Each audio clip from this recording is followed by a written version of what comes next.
My name is Michaela. And my name's Abby. And we're from Miss Creary's class. Welcome to the PBIS Assembly. Last month's focus was on the character trait of self-control. Self-control is defined as the ability to control one's emotions and desires for the expression of them in one's behavior.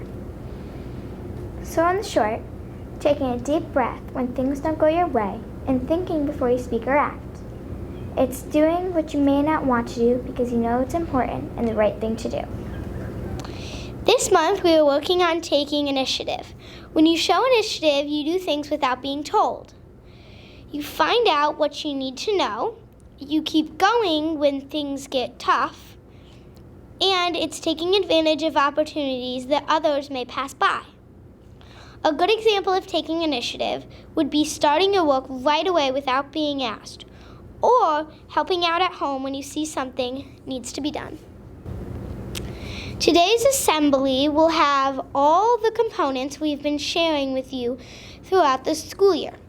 The Vollmer Pledge, Students of the Month, Bus Riders of the Month, Yellow Ticket winners, shout-outs, and videos on the character traits. I hope you enjoy the assembly.